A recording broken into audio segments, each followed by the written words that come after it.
Korea যুদ্ধ, প্রথম Taiwan প্রণালী সংকট, ভিয়েতনাম যুদ্ধসহ বিশ্বের ইতিহাসে গুরুত্বপূর্ণ কয়েকটি যুদ্ধে অংশ নিয়েছে চীন।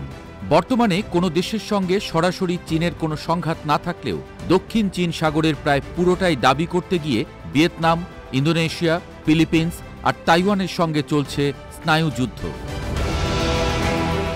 দ্বীপাঞ্চল তাইওয়ানকে তো নিজেদের ভূখণ্ড বলেই দাবি করে আসছে বেইজিং। ভারত চীনের ৩,৪৪০ কিলোমিটার সীমান্ত নিয়ে নয়াদিল্লির সঙ্গে কিছুদিন পরপরই হয় বিরোধ। মানচিত্রে বিশাল এলাকা জুড়ে অবস্থান থাকায় পার্শ্ববর্তী দেশগুলোতে প্রভাব প্রতিপত্তি বজায় রাখতে বরাবরই সচেষ্ট চীন।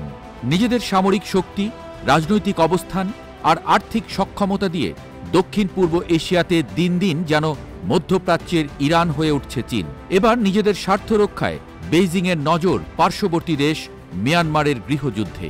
এই যুদ্ধে চীন অংশ নেবে এমন খবর রাজনৈতিক অঙ্গনে চড়াও হয়েছিল বেশ কিছুদিন ধরেই।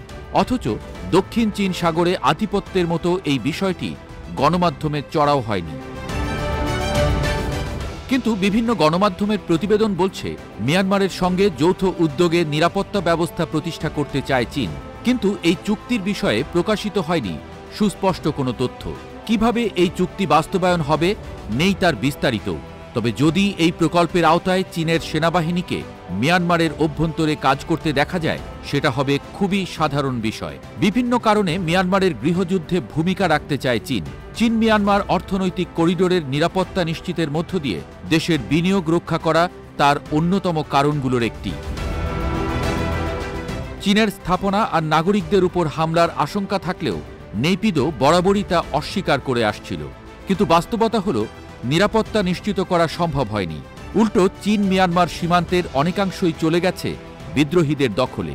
মিয়ানমারের গৃহযুদ্ধে জান্তা সরকার এখন পরাজয়ের দ্বারপ্রান্তে।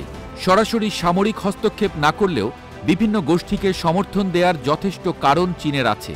কিন্তু পুরো দেশ বিদ্রোহীদের দখলে চলে গেলে মিয়ানমারে চীনের বিনিয়োগ ক্ষতিগ্রস্ত হবে, যেটা চীন কোনোদিনই হতে দেবে না। মিয়ানমারে চীন মোটা অঙ্কের বিদেশি বিনিয়োগ করেছে, কারণ স্বল্প সময়ে জ্বালানি সরবরাহের জন্য চীনকে ভারত মহাসাগরের রুট ব্যবহার করতে দিচ্ছে নেইপিদো।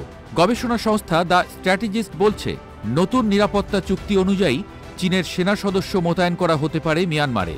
কিন্তু প্রশ্ন, সেনারা কি শুধু সীমান্তে টহল দেবে, নাকি যেখানে চীনা স্থাপনা রয়েছে সেখানে তাদের মোতায়েন করা হবে? বলা হচ্ছে নেইপিদোকে নিরাপত্তা দিতেই নতুন এই নিরাপত্তা চুক্তি করেছে জান্তা সরকার আর শি জিনপিং প্রশাসন। গবেষণা বলছে বেইজিং জানে প্রতিবেশী দেশের গৃহযুদ্ধে অংশগ্রহণ করলে আন্তর্জাতিক পরিমণ্ডলে অনেক সমালোচনা সহ্য করতে হবে। চীনের মাথায় এটাও আছে, দুর্বল শাসন ব্যবস্থাকে নিরাপত্তা দিতে গিয়ে বিপদ চলে আসতে পারে নিজের ঘাড়েই। সীমান্তে নিরাপত্তা, নিজ দেশের সম্পদ রক্ষা আর সেনাবাহিনীর পতন ঠেকাতে গৃহযুদ্ধে পরোক্ষভাবে অংশ নিতে পারে চীন। বহু বছর ধরে সীমান্তের বাইরে সেনা মোতায়েন থেকে বিরত বেইজিং। যদিও মিয়ানমারে গৃহযুদ্ধের এমন সময়ে চীনের সেনা অনুপ্রবেশ করলে বিদ্রোহীদের প্রতিক্রিয়া কি হবে তা নিয়ে শঙ্কা থেকেই যায়।